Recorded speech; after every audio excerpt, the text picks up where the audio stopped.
నీళ్ళ కోసం బావులు తవ్వుకుంటారు. ఇవాళ బావి తవ్వే క్రేను అది చూపించి సురేఖక్క అన్న ఇంకా బావిల వ్యవసాయమే ఉంది, ఇక్కడ నీళ్లు రాలేదని. ఇవాళ వస్తావా కేసీఆర్, నీకు మళ్ళోసారి చూపిస్తా ఈ ప్రాంతాన్ని. ఏనాడా నువ్వు వచ్చినవో రాలేదో నాకు తెలియదు, ఎన్నికలప్పుడు ఓట్లాడుకోనికి వచ్చుంటావు, కానీ ఈ ప్రాంతాన్ని చూడడానికి ఎప్పుడన్నా వచ్చినవా? రా, ప్రభుత్వం హెలికాప్టర్ పెడుతుంది, మేము వస్తాం, నీకు చూపిస్తాం. 1 కోటి ఎకరాలకు నీళ్లు ఇస్తా అనే పేరు మీద లక్షల కోట్ల రూపాయల దోపిడీకి పాల్పడ్డావు తప్ప ఈ ఆదిలాబాద్కు నీళ్లు ఇవ్వలేదు.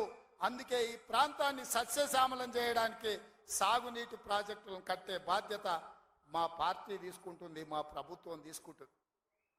నిన్న మొన్న మాట్లాడుతున్నారు వాళ్ళు 3 నెలల 6 నెలల కేసీఆర్ మళ్ళీ ముఖ్యమంత్రి అవుతాడు, ఈ ప్రభుత్వాన్ని పడగొడతామని. నీ అయ్యా ఎవడ్రా పడగొట్టేటోడు?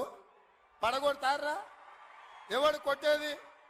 నేను అడుగుతున్నా, వేలాది మంది మా యువకులు ఇక్కడ ఉన్నారు, మీరందరూ చూసుకుంటే ఊరుకుంటారా? పడగొడితే ఊర్లలోకి రాణిస్తారా?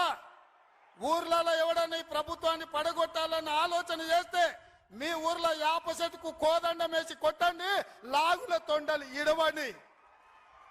ఇది ప్రజలు ఎన్నుకున్న ప్రభుత్వం, ప్రజలు ఆశీర్వదించిన ప్రభుత్వం, ప్రజల కోసం పనిచేస్తున్న ప్రభుత్వం. ఇది ప్రజా ప్రభుత్వం. ఆడ అనుకుంటుండు 1,00,000 కోట్లు పెట్టి కట్టిన కాళేశ్వరం కూలినట్టు ఈ ప్రభుత్వం కూలుతుందని. నీ అయ్యా నువ్వు దోపిడీకి పాల్పడ్డావు కాబట్టి ఆ కాళేశ్వరం గాలి వస్తే కొట్టుకుపోయింది. ఈ ప్రభుత్వం గాలి కాదు కదా, నీ ఖాందాన్ మొత్తం వచ్చినా బోర్ల బొక్కలు పండబెట్టి తొక్కుతాం.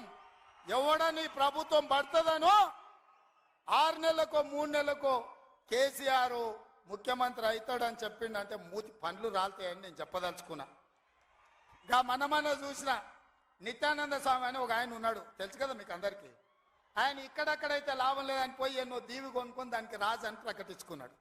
ఇక కేసీఆర్ సంపాదించిన అక్రమ సంపాదన ఉంటే పోయి ఏమన్నా అడవిలో పోయి ఎక్కడన్నా పోయి దీవులలో పోయి దీవి కొనుక్కొని దానికి రాజు అని ప్రకటించుకోవాల్సిందే, లేకపోతే ఆయన ఫామ్ హౌస్కి ఆయన ముఖ్యమంత్రి కావాల్సిందే తప్ప ఈ తెలంగాణ రాష్ట్రానికి మళ్ళీ జన్మలో ముఖ్యమంత్రి కాదు కదా, మంత్రి పదవి కూడా కేసీఆర్కు రాదని నేను చెప్పదలుచుకున్నా. నువ్వు చేసిన పాపాలకు నువ్వు పాపాల భైరవుడివి.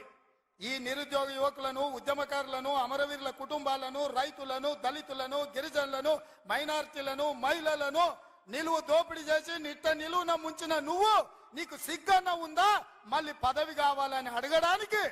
నీకు కొంచెమైనా రోషం ఉన్నదాన్ని నేను అడుగుతున్నా. ఆయన మాట్లాడుతున్నాడు 6 నుంచి 8 పార్లమెంట్లు వస్తాయి. ఏంటికి వస్తాయా? మళ్ళీ 6 or 8 ఇస్తే మోడీకి అమ్ముకుందామనా? మొదటిసారి 12 ఇస్తే మోడీకే అమ్మినావు, రెండోసారి 9 ఇస్తే తీసుకుపోయి మోడీకే అమ్మినావు. మారుబేరగాలు కాక ఈడ ఎంపీలు కొనాలి, ఈడ ఎంపీలు గెలవాలి, ఢిల్లీకి వెళ్ళి మోడీకి అమ్ముకోవాలి. దీనికోసమేనా నీకేసేది? నేను ఇవాళ సూటిగా కేసీఆర్ని అడుగుతున్నా. ఈ దేశంలో ఉన్నాయి 2, ఒకటి ఎన్డీఏ కూటమి, రెండోది ఇండియా కూటమి.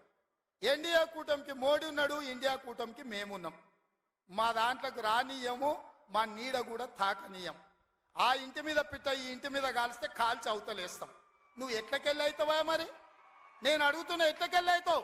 1, 2 ఏదైనా గెలిస్తే ఢిల్లీలో తాకట్టు పెట్టి మోడీ దగ్గర గులాంగిరి చేయిస్తాడు ఆయన. అందుకే మిత్రులారా ఆలోచన చేయండి. ఇవాళ ఈ రాష్ట్రంలో, ఈ దేశంలో పేద ప్రజల ప్రభుత్వం ఏర్పడాలి అంటే 10 ఏళ్ళు ప్రధానమంత్రిగా ఉన్న నరేంద్ర మోడీ ప్రతి పేదవాడి ఖాతాలో 15 లక్షల రూపాయలు వేస్తా అన్నాడు, ప్రతి పేదవాడికి ఇల్లు కట్టిస్తా అన్నాడు, ప్రతి సంవత్సరం 2 కోట్ల ఉద్యోగాలు ఇస్తా అన్నాడు, రైతుల ఆదాయం 2 చేస్తా అన్నాడు. ఎవరి ఖాతాలన్న మోడీ 15 లక్షలు వేసిండా మిత్రులారా? వేసిండా? మీకేమన్నా ఇల్లు కట్టించిండా? మీకు ఉద్యోగాలు ఇచ్చిండా? మన ప్రాంతానికి ఎప్పుడన్నా వచ్చిండా? పోనీ మీ ప్రాంతంలో ఆదివాసీ బిడ్డ స్వయం బాబురావుని ఎంపీ గెలిపించిండు, మంత్రి పదవిని ఇచ్చిండా?